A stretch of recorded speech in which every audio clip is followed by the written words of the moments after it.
welcome back to the channel. I hope everybody's well. I told you on the end of my last video, I should say, that I'm going to make a short video about this new Axminster table saw, the AP254SB. I've only made about 4 cuts on it, so I'm not going to review it. I'll come back in another 12 months or 6 months or whatever after I've used it, and I'll let you know what I think of it. But I just wanted to discuss a few things that I've read on the internet. I did quite a lot of research, as we all do when we're buying machinery. My previous table saw was a saw that some of you may know. It was branded Deft, D-E-F-T, and I loved that saw. I thought this would probably be the nearest thing to it. I don't think it's quite as good, but it's shaping up to be a decent saw. But there are a few things that I want to talk about, and as I say, I've read on the internet that there are a few people having some issues, especially with this thing, the crown guard that comes with it. So I went for the dado package, and with the dado package, you get the saw with the right hand extension table. You get the dado package, which I'll show you in a minute, and you get this, the crown guard with the dust extraction, etc. And it is it's quite cool. I like it. You know, it lifts up and down easy. It's got the wide body, so that if you're making angle cuts or bevel cuts, it will work. However, lots and lots of people who've bought this, if you look on the internet, are struggling with it. The instructions are absolutely terrible, and it took me about 4 hours to work out how it works, and I can't find anything online that explains it. Axminster certainly don't do a video, and nobody else has got around to it. It's fairly new, in fairness. I'm sure other people will, but to that end, I just want to show you how it works and maybe make it slightly easier for you than it was for me.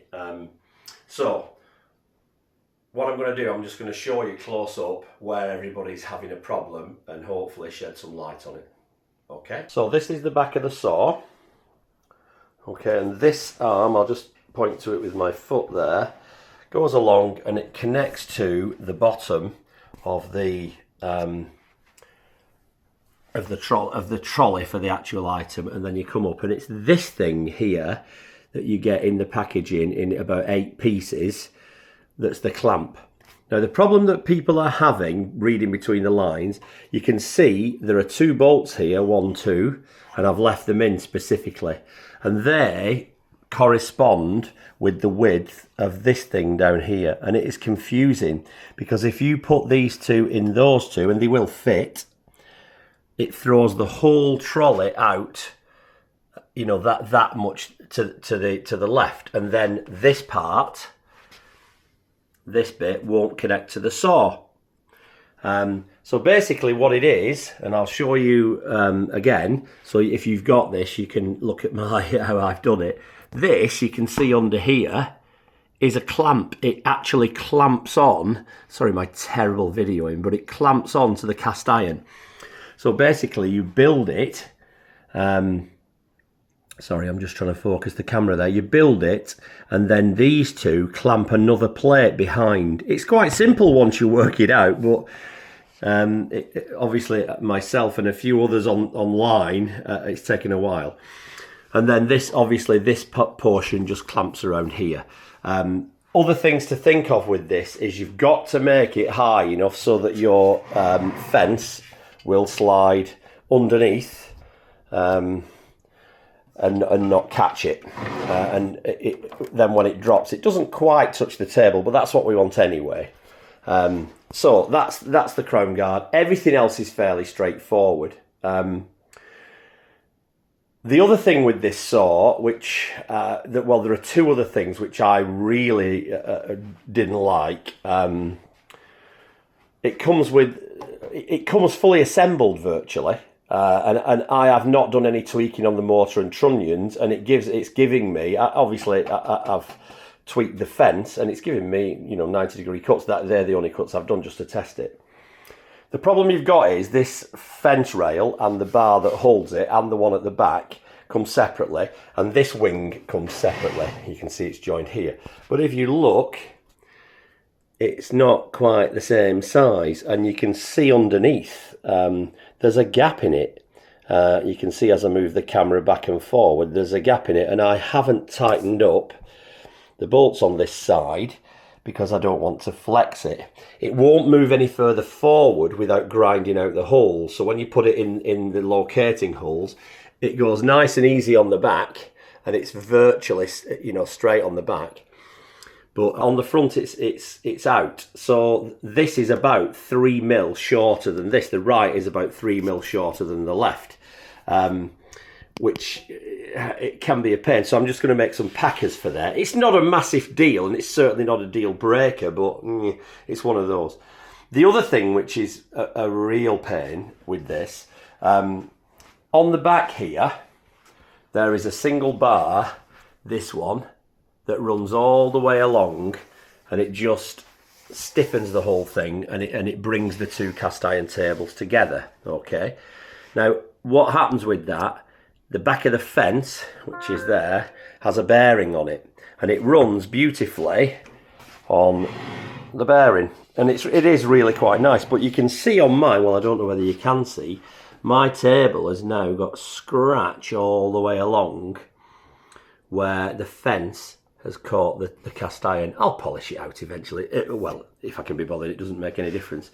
However, here's the problem. If you buy one of these and you're building it, and some of you bright sparks out there may find a different way of doing it, but I can't work out a way to bring this high enough to catch the bearing and stop this. And you can see what we've got there. You would get a piece of paper under that, by the way, just about. I've had my feeler gauges on it, and it really is a slim, you know, margin. But if you raise this bar high enough for the bearing to take the fence off the cast iron, your T-slot has a dead end on it. So when you try and push your sliding carriage or whatever it is you're pushing through, it hits this bar. That is as near as I can get flush there. And even there, when it comes through here, it's got a slight lift on it. So what I've done is this. It's a simple fix. You can see where the bearing is screwed in with those two. And you can see I've put, again, trusty UPVC packers. So I've put a 1.5 mil packer in. Oh, well, I've put a 1 and a 0.5 in there. So I've lifted it 1.5. And it does run now really smoothly. But you can see, before I got that sorted, it put a bloody great big scratch all along the cast iron, and I just could not work it out. I mean, I know you could probably grind this section out, you know, just a little bit, but then you're bastardising it, aren't you? So, you know, you shouldn't have to do that. The other thing, which is only painful for me, but I want to use my Bench Dogs Ultra MFT as the outfeed table. And it's got to sit a certain amount off the wall because I'm having the hinge on it, the track saw hinge. And it just so happened that when this leg of the table gets snugged up to the saw, that was where the 4-inch outlet sat for the dust extraction. You can see I've just 3D printed a little round circle and screwed it on. Have 3D printer will print, as they say. And I've now moved it, I'll show you. I think this is a better idea because it just makes so much more sense. I've moved the dust extraction, both for the 4-inch and the 2.5, to here. I've just cut a hole in the panel, redone the screws. But if you look inside there, if I can get it, the hose inside the machine is actually straight to there. If you put it where it used to be, you have to go around a corner. So that, you know, that will, I'm not sure how much that will affect the dust extraction, but I'm certain that putting it in this position will make it more efficient. Now again, that was only something I wanted to do because I want to use my Ultra MFT, and I just couldn't do it without doing that. I don't know whether it's worth doing that to try and make it you know, make the dust extraction better, because I don't think it will make it that much better. But that's where I'm up to with that, and that's worked. I've tested it. I've got my dust extraction in now. I've put the tin pipes in. I'm going to my Laguna Sea Flux over here.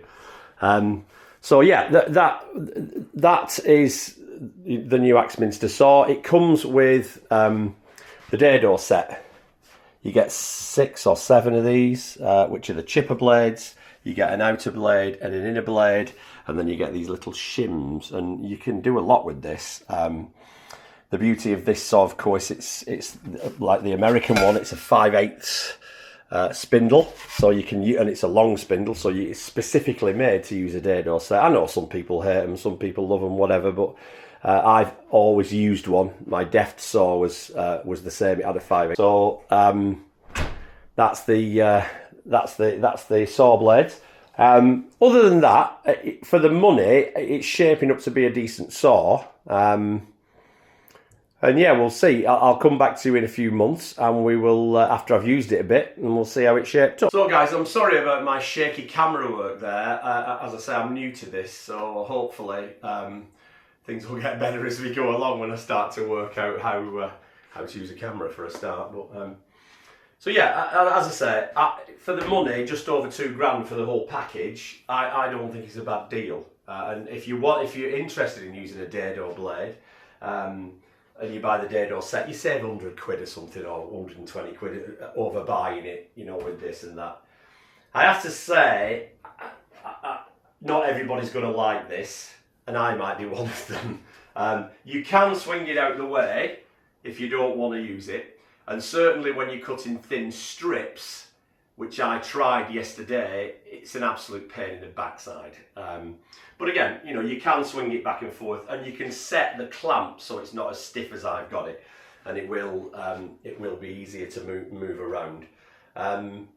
We are, as I said, going to review the machines we've got, but we can't do that yet because we're not using them. Well, we are using them, but you know, I don't think it's right to review something until you give it at least 3 or 4 months. So other than that, I will be back with hopefully a joinery video soon. I know I keep promising, but eventually I will get round to it. But thanks for watching. Please subscribe, and I'll let you know when we're posting more videos, and I'll see you soon.